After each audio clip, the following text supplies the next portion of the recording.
Hey guys, Kinsey here, and this is my part 2 of my September pickups. Everything in this video is going to be from my thrift store adventures. So first up is, I went to this thrift store I don't normally go to because it doesn't usually have video games, but I walked in because it was on the way, and they had a stack of 64 games and a couple other items that I'll show. Not everything was priced, so at first I was kind of hemming and hawing over it. I'm like, oh, what if they're asking too much? But, so first I'll show you the 64 games I got. So I bought them out of all the 64 games they had, which wasn't that many. But, so I got Hexen, or as I like to call it, the game of brown. Everything is brown. But it's still pretty fun. Turok 2. Which, surprisingly, I didn't have this. I had the first one, but I didn't realize. I went through my collection, and I was like, oh, I don't have it. So, awesome find. Perfect Dark. Always good, especially if you have the expansion pack. Then you can play, like, multiplayer and stuff. So that's always good. So, this one was a double, but I mean, if they're gonna have a couple 64 games, I might as well buy all of them. Next up, I also had this game, but, Star Wars Episode 1 Racer, or most people just call it Pod Racer, which I do. And this game is awesome! It has such a good sense of speed, it's a great racer. Even if you don't like Episode 1 and that's why you've never tried this game, screw that, this game is great. Especially if you can play it in the arcade. Alright, and then I also got Extreme G. It's kind of a futuristic racer. Pretty sure I already had this one too, but... Alright, and they also had a 64 controller, which was not priced, and it's the gray one, so I wouldn't normally pick it up. Joystick was pretty good though, it's pretty clean and nice. But they also had some PSP games, nothing fantastic still, but Untold Legends, kind of a 4-player RPG, action RPG, and Frantics as well, which is a puzzle adventure game. But so all this together, I kind of walked up to the counter and I was like, alright, so some of this isn't priced, like, what do you want to do for it? And finally, they were just like, how about like 12 bucks for all of it? And I was like, alright. So, which was actually, when I did the math on what was priced, because not all of it was priced, that was about what it should have been if I only bought the items that actually had price tags. So the rest of it was kind of free, so nice. So, I'll take it. It was great. And I'm not really usually going to say no to just like a stack of 64 games, so I was really excited. Alright, and next up is going to be my first beer of this episode. And speaking of 12, this is my only tie-in, so work with me here. So I bought those for $12, and this is 12% alcohol. What? I know. So this is a lot of alcohol for a beer. I think the most I've ever had was like an 18, and it tastes like lighter fluid. Which is weird, because you drink like hard alcohol and everything, but whatever. Anyways. So this is the Dogfish Head Brewery, and this is the Palo Santo Brown. So this is their brown ale, which is already like super roasty and flavorful and great, but they age it in handmade barrels made from Palo Santo wood from Paraguay, and then they age it in that. And so it is a barrel-aged beer, but it's aged in, like, this really interesting wood that gives it a pretty, like, different flavor. Alright, so it smells super, like, roasty and barrel-aged. And if you've ever had a barrel-aged beer, you know exactly what I'm talking about, but...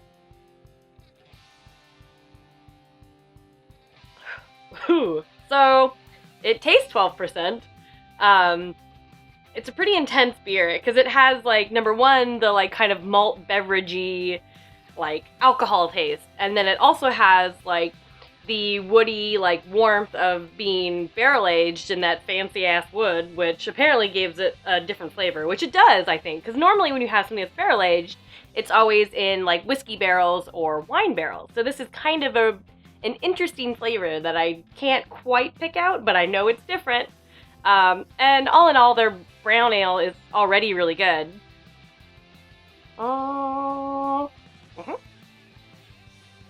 Yeah. a rough beer to get through, though. Pretty alcoholic. Glad I poured the whole bottle out. Alright, so next up is going to be my thrift store finds from the thrift stores I always go to. So first up is another big giant stack of N64 games. This is amazing! So like, lately I have not been finding 64 games, like, ever. Like, that's just something I haven't found at all in the last, like, couple years. It's like kind of here and there, but never in like a pile, which is great. So these ones, what I got was Donkey Kong Racing. So I absolutely love Donkey Kong Racing. Donkey Kong was the first N64 game I ever got, because I got it for Christmas with my system, and it's wonderful. Like, you have all the great characters. This is where I fell in love with Conker before he went down his other path, which that path is also great. But, so you have the plane, the hovercraft, and the car, and I think it's so cute and so fun, and this was a fantastic introduction to the 64 when I was little. Alright, and I also got Clay Fighter 63 1/3. I actually didn't have this one in my collection, so and this one I don't normally see. Not that it's like super rare or anything, but I still don't see it that often, so glad it was there at a thrift store for cheap.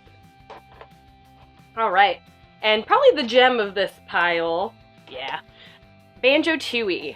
I love the Banjo-Kazooie series, so finding this at a thrift store for, like, not stupid overpriced, like, occasionally I'll see, like, you know, a first-party Nintendo game, like a Mario game or something, and they're asking retail or beyond retail, which is stupid. So the fact that this was there was great. Alright, and next up are the real winners here. They just came in the pile. NHL Breakaway 98, of course I'd buy that. NFL Blitz 2000, and then the Wailea Country Club Golf.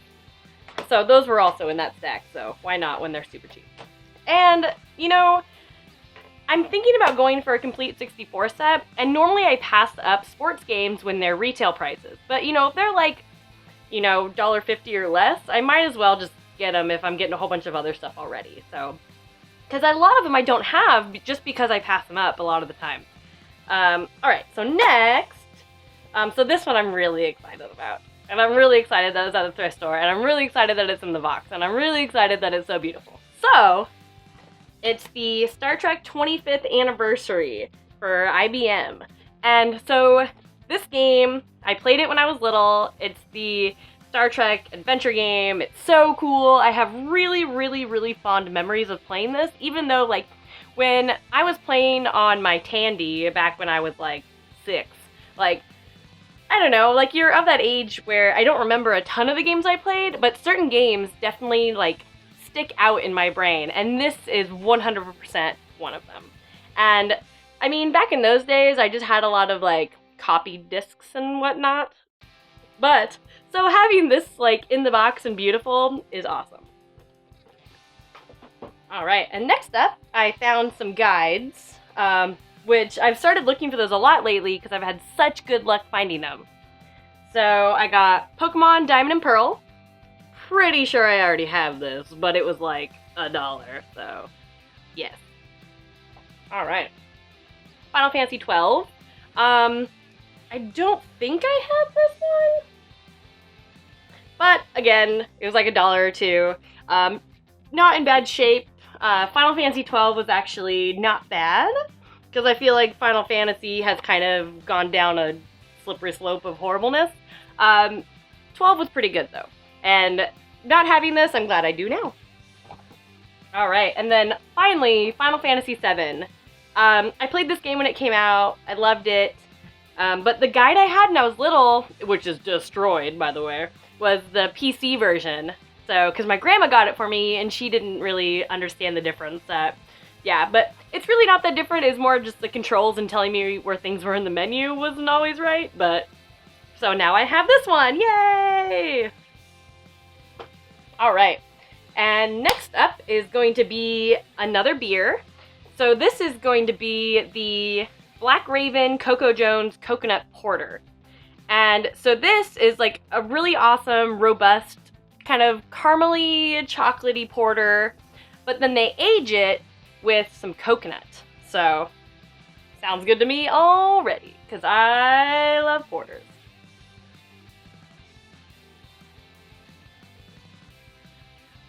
This is great. Actually, I really enjoy this beer a lot, because the porter is always, like, it's already one of my favorite styles. And, like, I'm not a huge coconut fan, but I do like subtle hints of coconut. I think it does add something, especially paired to, like, something that's already kind of roasty and caramely and chocolatey and coffee and all those flavors that make the porter wonderful. Adding just, like, a little bit of toasted coconut does wonders for the flavor. And Black Raven is local to Washington. It's over in Bellevue. And it's another great brewery that pretty much everything they come up with is so tasty. Alright, and next up we have more finds from thrift stores. And so the next one's kind of funny. So it's Sparkly Shut Up and Jam 2.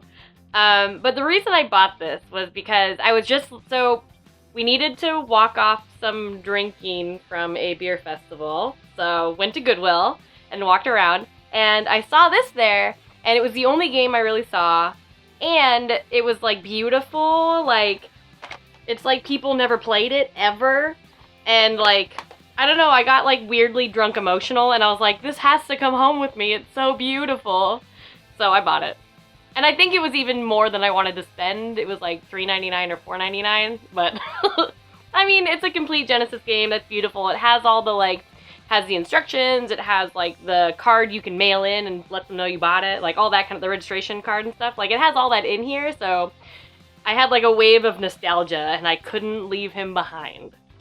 Alright, next, I found a stack of PS1 games when I was over in Ellensburg, Washington. So let's see what I got. I got, Driver, You Are the Wheelman.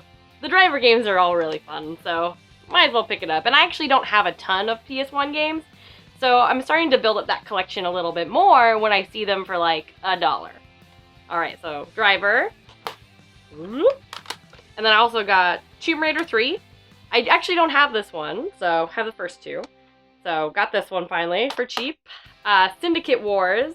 Also didn't have this, and hardly ever see it. So definitely had to pick this up for the super cheap price they were asking. And then finally, SimCity 2000. And I love, love, love, love, love sim games. So I kind of couldn't pass it up. So I got this one too. Alright, and next up, I found a copy of Assassin's Creed Syndicate. And it was actually not really more expensive than all the PS1 games that I found. So I was like, okay. Like, it was never a game I was super looking forward to or really wanted or anything like that. But I was also surprised that I usually don't see, like, PS4 or Xbox One games at thrift stores, like, very occasionally. So that I was excited about too. So I grabbed it. Alright, and next I found Ratchet and Clank All for One. So, kind of a 4-player co-op mayhem style game. Didn't have it. I love Ratchet and Clank. I don't know if this one's very good. I haven't really looked it up. Maybe not as much. But I'm still excited about it because I love Ratchet and Clank. It's at a thrift store. Yes. Alright, and next up is a game I've been meaning to play forever. And that's Siberia. So, it's a original Xbox kind of more kind of point and click adventure-ish game. One I've been meaning to play, just never have. Really happy to have it in my collection now, so yeah. Glad I found it for cheap. Alright, and then we just got a whole bunch more PS2 games. So, got Metal Gear Solid 2, Sons of Liberty. I did already have this one, but I don't know.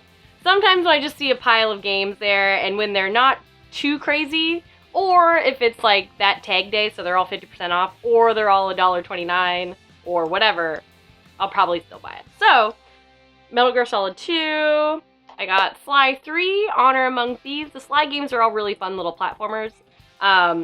Pretty sure I own this one. But, I mean, if you're a collector and you see something for a good price, a lot of the times you don't leave it behind, especially when it's that, like, you know, under $5, under $4, under $3 kind of price mark we're talking about. So, yeah. I might have a problem. Alright, and Jack X Combat Racing. I really like the Jak and Daxter series, and I actually didn't have this one, so glad to have it in there. And it's the racing one. All right, and then Jack 3. I have this one. But, and lastly, Fatal Frame. Granted, it's the Hollywood Video rental case, which is also a little bit nostalgic for me just because I worked at Game Crazy, so saw a lot of Hollywood Video stuff. And I didn't have Fatal Frame, so I did kind of like go back and forth on this a little bit because it's not the original case, but I guess for the price I paid, which was not $10. This is the Hollywood price.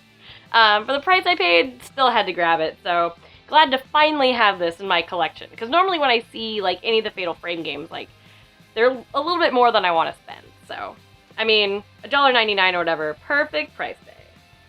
Alright, so that was a lot, so I did go through it a little bit fast, sorry, but I found a lot this month, and it's kind of crazy. But, super excited about it, very glad you watched. You can find me on the internet at Kinzilla, Kinszilla, and that's on Instagram, Twitter, and Facebook, so got that username on lockdown. And thank you for watching, and thanks for subscribing.